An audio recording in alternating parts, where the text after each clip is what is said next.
hahagulgol, ayan. Eto pong, mga kababayan, 'no, eto pong mga ganito, mga bossing, yung mga warrant of arrest, ang plano po ngayon ng side ni Kibuloy, ipagpawalang bisa, 'no?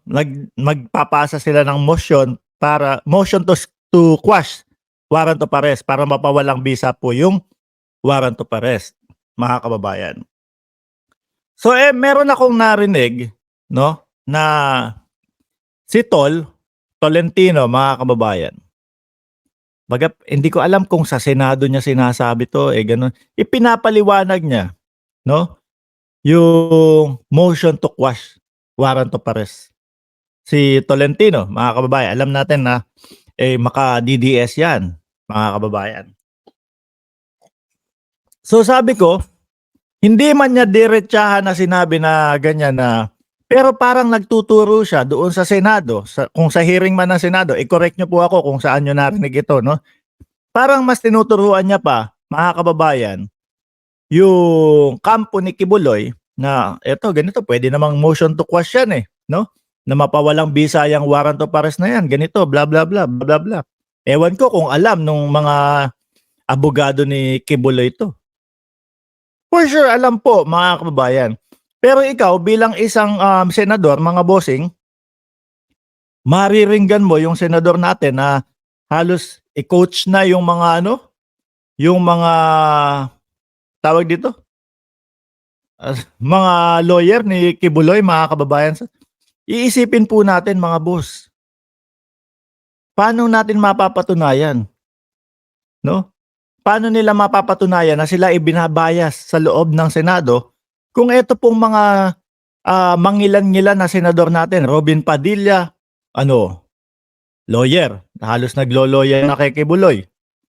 Si Bato, security guard ni Kibuloy. Oh, tapos eto naman si Tolentino, coach. Oh, paano po natin masasabi at paano tayo magsisimpatya kay Kibuloy, mga kababayan, na sila ay binabayas ng Senado kung ganito yung makikita natin mga tao sa Senado? Anyway, yang motion to quash warrant of arrest, mga kababayan, kumbaga ano pa din po nila yan, karapatan pa din po nila yan, mga kababayan. Isa din po sa dahilan kung bakit nagtatago, tingin ko, si Pastor Kibuloy, pinepending nila yan, mga boss, para magkaroon sila ng enough time, 'no, para halugugin po yung mga batas ng Pilipinas, para magkalkal, 'no, sa konstitusyon ng Pilipinas, sa mga batas ng Pilipinas, at makakita sila ng loophole, mga bossing, para po mabigyang daan itong motion to quash warrant of arrest ni Kibuloy. Kaya po, dapat FBI, sige, magmadali na din kayo, 'no? Dalhin niyo na diyan 'yan si Kibuloy. Dalhin niyo na diyan 'yan, sama niyo kay Maharlika. Kaya po ang PNP, panawagan natin sa PNP, panawagan natin doon sa mga taong aaresto kay Kibuloy, bilis-bilisan niyo na po, mga kababayan, 'no? Bilis-bilisan niyo na po. Kumbaga ang gagawin niyang mga, siyempre ito 22 na lawyer, mayaman si Kibuloy, Oh, 22 na lawyer, kahit 100 siguro kayang-kaya niya 'yan. Kawawa lang po yung kung sakali na totoo yung namamalimos, nagpapalimos. Magdodoble kayo diyan. "Oy, doble kayod, sige, 24 oras na." May nakita na silang loophole kaya sila mag-submit ng motion to quash as per Attorney Topacio. Yes, ganyan po, mga kababayan. 'Di po ba?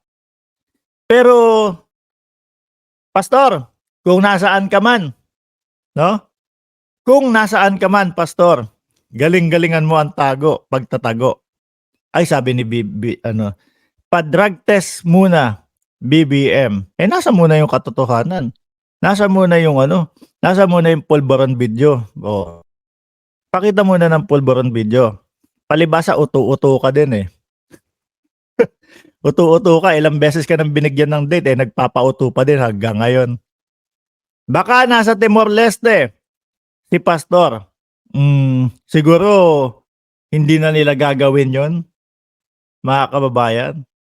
Hindi na nila siguro gagawin 'yon. Naligwak do si si Tebes eh.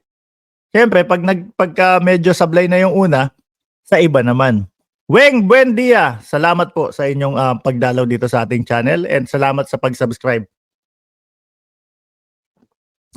Nakakalungkot dito sa ating channel, mga kababayan. Kakaunti yung pumapasok na basher, kaya kakaunti lang din po yung mga nasasagot natin, no? O yun, 45 minutes na din po ito, mga bossing, no? 368 viewers.